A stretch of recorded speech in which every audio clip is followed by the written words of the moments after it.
ఓం గం గణపతయే నమ. శ్రీమాత్రే నమ. శ్రీ గురుభ్యో నమ. మాఘపురాణం 2వ అధ్యాయం 2వ రోజు మనం వినవలసినటువంటి కథ. దిలీప మహారాజు వేటకు బయలుదేరడం అనేది, ఈ మాఘమాస మహత్యాన్ని తెలుసుకోవటం అనేది ఈ కథలో మనము విందాము. దిలీపుడనే మహారాజు అనేక యజ్ఞ యాగాది క్రతువులు చేసి గొప్ప పుణ్యాత్ముడైనటువంటి వాడు. అతడు తన రాజ్యమందలి ప్రజలను తండ్రి వలె అన్ని విధాలా కాపాడుచుండెను. ఒకనాడు ఆ రాజునకు వేట నిమిత్తం అడవికి పోవాలని కోరిక కలిగింది. మనసులో కలిగిన కోరికను ఎట్టివారలకైనను నెరవేర్చుకోవడం సహజమే కదా. ఆ విధంగానే దిలీప మహారాజు వేటకు వెళ్ళి నిశ్చయించుకొని వేటకు కావలసిన సమస్త వస్తువులను సిద్ధం చేసి వేట దుస్తులు ధరించి సైన్య సమేతుడై వెడలెను. దిలీపుడు వేటకు వెళ్ళిన అడవి క్రూర మృగాలతో నిండి ఉన్నది. ఆ క్రూర జంతువులు సమీపమందున్న గ్రామములపై పడి పశువులను మనుష్యులను చంపి నానా బీభత్సములు చేస్తున్నాయి. దిలీపుడు అడవిలో మాటు వేసి మృగములను చంపుచుండెను. తన పరివారము కూడా మృగములను మట్టుపెట్టుచుండిరి.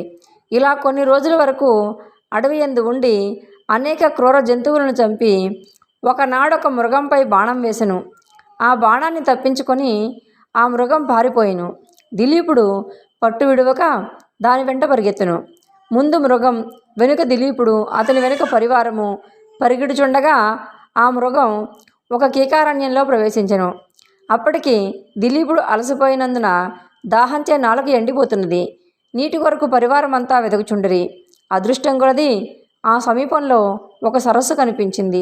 దానిని చూచి సంతోషపడిన దిలీపుడు సరస్సును సమీపించెను. ఆ సరస్సు అంతులేని తామర పువ్వులతో నిండి అతి మనోహరంగా ఉన్నది. దిలీపుడు అతని పరివారము తృప్తి తీరా నీరు త్రాగిరి. గట్టుపై ఉన్న వటవృక్షం కింద అలసట తీర్చుకొని చుండగా దిలీపుడు వేటలో చెల్లాచెదురుగా తరిమేసిన పులులు, సింహాలు, అడవి పందులు మొదలగు జంతువులు కూడా ఆ సరస్సు వద్దకే వచ్చి చేరినవి. దిలీపుడు అతని పరివారము వాటిని చూచి గురిపెట్టి బాణములు వేసి చంపిరి. దిలీపుడు సంతోషించి వాటి చర్మాలను ఒలిపించి తన నగరమునకు బయలుదేరి వెళ్ళిపోవచ్చుండెను. అటుల ఇంటిముఖం పట్టినటువంటి ఆ సమయంలో మార్గమందు ఒక సద్బ్రాహ్మణుడు ఎదురయ్యను. ఆ బ్రాహ్మణుడు బ్రహ్మ తేజస్సు కలిగి ప్రకాశించుండెను. ఆ విప్రుని చూడగానే దిలీపుడు ఆగి నమస్కరించి చేతులు జోడించి నిలబడి ఉండెను. ఆ బ్రాహ్మణుడు క్షణము ఆగి ఆ రాజును చూచి, ఈతని ముఖవచస్సు చూడగానే గుణవంతుని వలె ఉన్నాడు, ఇతనికి ఏదైనా ఉపకారం చేయడం మంచిది అని మనసులో తలచి, మహారాజా, శుభకరమైన ఈ మాఘమాసంలో సరస్సు దగ్గరలో ఉన్నను అందులో స్నానం చేయకుండా ఇంటికి పోవచ్చున్నావేమిటి? మాఘమాస మహత్యం నీకు తెలియదా అని ప్రశ్నించెను. ఆ బ్రాహ్మణుని మాటలకు దిలీపుడు ఆశ్చర్యపడి ఆ వృద్ధ బ్రాహ్మణుని చూచి, విప్రోత్తమా, అటులో ప్రశ్నించారేమిటి అని ఆశ్చర్యంతో పలికెను. పరమ పావనమైన మాఘమాసం కదా అని జ్ఞాపకం చేస్తున్నానని బ్రాహ్మణుడు పలికెను. చిత్తము స్వామి, నాకు గుర్తులేదు. రాజప్రసాదమున ఉన్న పురోహితులు చెప్పి ఎందురు. నేను మృగయా వినోదనై వచ్చి అడవిలో కొద్ది దినములు ఉండటం వలన నాకు ఆ విషయం జ్ఞప్తి లేదు. కావున మాఘమాస మహత్యమును ఎరిగింపవలసిందిగా ప్రార్థిస్తున్నానని దిలీపుడు వేడుకొనెను. ఆ బ్రాహ్మణుడు దిలీపును దీవించి, రాజా, సూర్యవంశపు గురువైన వశిష్ఠుల వారు అప్పుడప్పుడు మీ కడకు వచ్చుచుండను కదా. అతని వలన మాఘమాస మహత్యము గురించి తెలుసుకొనుము. ఆ మహామునికి తెలియంది ఏదీ లేదుగాన అటులు చేయమని చెప్పి బ్రాహ్మణుడు తన దారిని తాను పోయిను. దిలీపుడు వశిష్ఠుని కడకు పోవుటకు తన పరివారంతో నగరం చేరును. పదే పదే బ్రాహ్మణుని మాటలు జప్తికుంటూ ఎటులను ఆ రాత్రి గడిపెను. మరునాడు ప్రాతకాలమును లేచి కాలకృత్యములు తీర్చుకొని మంచి వస్త్రములు సకలాభరణములు ధరించి మంత్రి సామంతాదులతో వశిష్ఠుల వారి దర్శనములకై వారి ఆశ్రమములకు వెళ్ళెను. ఆ సమయంలో వశిష్ఠుల వారు తపమాచరించుకుంటున్నారు. శిష్యులు వేదపట్నం గావిస్తున్నారు. దిలీపుడు ఆ దృశ్యమును చూచి వారికి తపోభంగము కలుగనీయరాదని కొంత తడవు వేచి ఉండెను. దిలీప మహారాజుకు వశిష్ఠుల వారు గురుతుల్యులు, అందుచే గురుభక్తి ముక్తముగా ఉండెను.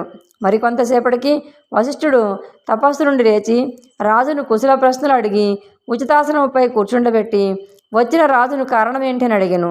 దిలీపుడు వశిష్ఠునితో, ఋషోత్తమ, తమ వలన నేను అనేక రాజధర్మములు పురాణేతిహాసములు విని సంతుష్టుడనైతిని.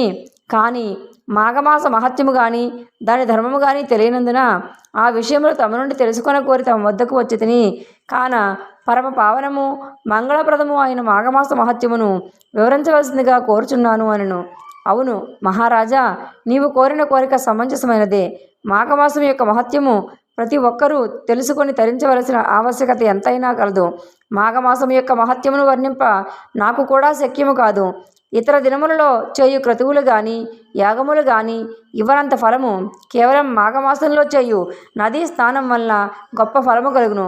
అటువంటి ఫలమునిచ్చు మాఘమాసము అన్ని విధములా శుభప్రదమైనది. కాన ఈ మాఘమాసమునందు చేయు నదీ స్నానం వల్ల మనుజుడు పుణ్యాత్ముడగుచున్నాడు. అంతేకాదు మాఘమాసము అన్ని విధాలా పుణ్యప్రదమైనది. అంతేకాక పుణ్య కార్యము వలన స్వర్గలోక ప్రాప్తి తాత్కాలికముగా కలుగును. కానీ మాఘమాసంలో సంపాదించిన ఫలము వలన శాశ్వత స్వర్గలోక ప్రాప్తి కలుగును. ఇంతకన్నా మహత్తు గలది మరొకటి లేదు అని చెప్పి దిలీప మహారాజుకి వశిష్ఠుల వారు తెలియజేయడం జరిగింది. ఇది 2వ రోజు మాఘ పురాణము సమాప్తము. 3వ రోజు 3వ అధ్యాయంలో మళ్ళా కలుసుకుందాము.